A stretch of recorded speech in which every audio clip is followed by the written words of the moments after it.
Hi there, my name is Paul Rain and I am the founder of the Technology in Language Teaching and Learning group, also known as TILTAL. First of all, what is TILTAL? Well, TILTAL is currently three things. TILTAL is a website that you can access at tiltal.org, that's tiltal.org. Secondly, TILTAL is a series of webinars.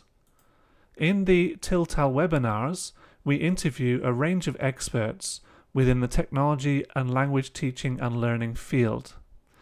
You can access these videos either on YouTube or by going to the TILTAL website, and you can see that we have a range of webinars available here.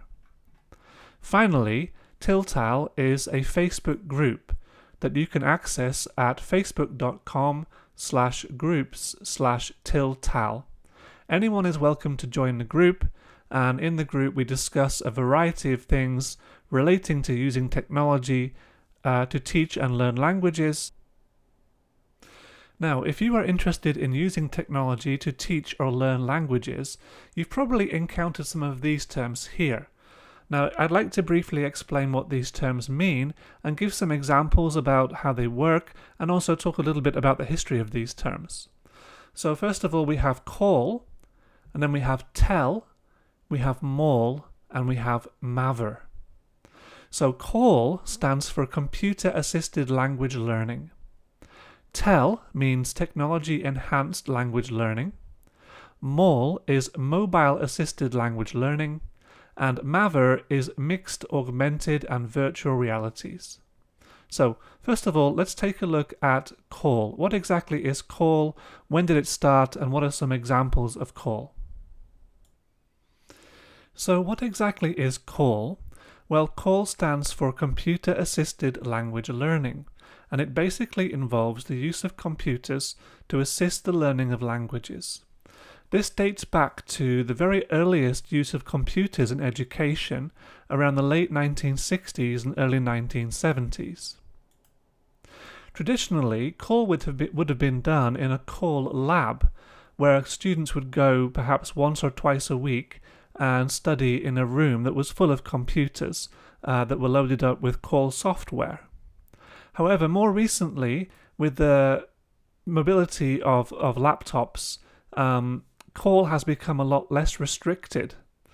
Some people also include other devices in the call category, but a more recent term of tell is a better way to describe those devices, in my opinion, and we'll come to that a bit later.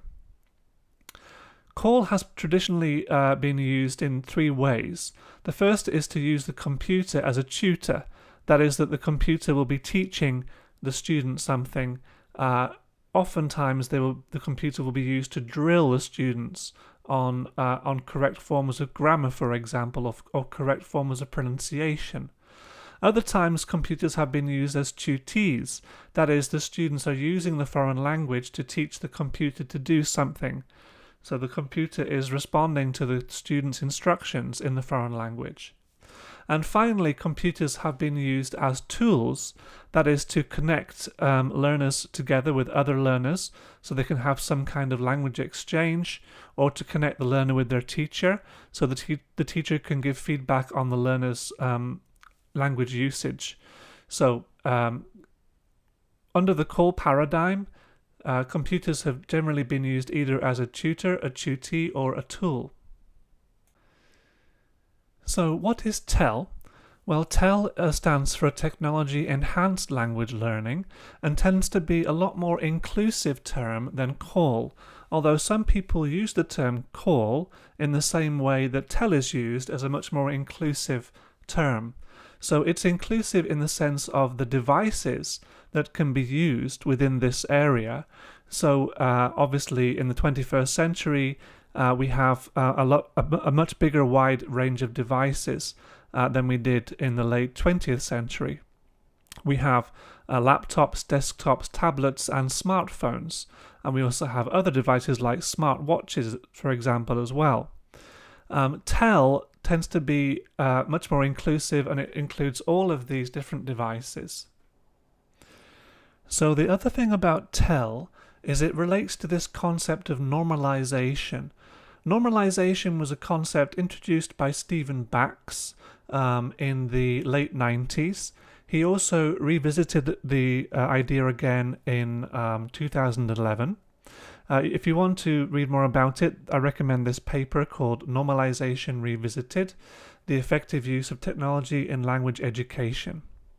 Basically, Bax argues that a technology has become normalized when it is used in education without the students or teachers being consciously aware of its role as a technology. So in the past, when students had to go to call labs, call was a special thing, a unique thing, a strange and bizarre and unusual thing sometimes. But now, with the concept of normalization and students having devices of many different kinds, it's just become commonplace to use technology in education to learn languages in a variety of different ways. So TEL connects to the concept of normalization. So MAL stands for Mobile Assisted Language Learning. Now this has been somewhat superseded by the concept of TEL, which we just discussed, because TEL includes all devices. MAL is really just focused on mobile devices, portable devices, usually meaning smartphones or perhaps tablets as well. Now, of course, most of our students already have smartphones, so this presents some advantages for MAL because we don't really need to purchase any special equipment. However, there are some drawbacks to MAL. The size of the device is a benefit but also a drawback. If you're doing activities that involve typing, then the keyboard on mobile devices can be quite difficult to use, especially when someone is used to typing on a QWERTY keyboard, for example. Although there are different ways of inputting text on mobile devices, and some students are very, very quick at typing in their own language on mobile devices. Mobile devices are very good for speaking activities because they usually contain an inbuilt microphone and also an inbuilt camera, so you can get students to speak using their mobile devices very easily. If you're using mobile devices, if you're using the student's own mobile devices, this is a concept known as BYOD. BYOD stands for Bring Your Own Device. I'll probably discuss this more in a later video, but for the time being, it's enough to know that BYOD is a very convenient way to use technology because students already have the devices in their pockets, and the teacher simply has to direct the student to the appropriate web page or to download the appropriate app, and then the device can be used to learn languages. So finally, I'd like to talk about Maver. Maver stands for Mixed, Augmented and Virtual Realities. This is kind of the new kid on the block in terms of technology in language learning and teaching. Mixed, augmented and virtual realities usually require special devices, such as a head-mounted virtual reality headset. One such example is a Meta Quest, which is produced by Facebook, the company formerly known as Facebook, which is now called Meta. Augmented reality can be achieved using just a regular mobile device, mobile phone. And when it happens when you point your phone at something and then an image is superimposed on the feed from the camera. Pokemon Go, for example, is a very good example of augmented reality. A mixed reality could be a combination of both virtual and augmented realities. Mixed, augmented and virtual realities present a whole new world and a whole new range of possibility for language learning. We are in a time where we are supposedly heading toward the metaverse. The metaverse is another concept that is maybe discussed in another video, but basically it means that we are going to be able to not only participate in a range of virtual worlds, but also to transition between those worlds a lot more smoothly and to maintain our identity when we transition from one world to another. One application of virtual reality could be to do an international exchange program with language learners from different countries, but they would feel as if they were in the same place. You could set up a virtual environment for the students and they could interact with each other, and it would be a lot greater sense of presence. So when you're talking about using technology as a tool to connect learners together with other learners, or to connect learners together with their teachers, it's very important that there's a strong sense of presence, because this is very useful for communication. You don't necessarily just want to have text. You might want to have text and video and also audio.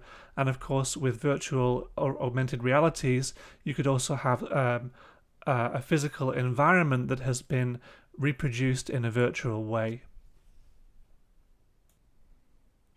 So I hope you have found this a useful and informative introduction to technology in language teaching and learning. Please go ahead and check out our website, tiltal.org, and go ahead and join our Facebook group, which is facebook.com/groups/tiltal. I look forward to seeing you in the group and in the next video. Thanks a lot. Take care.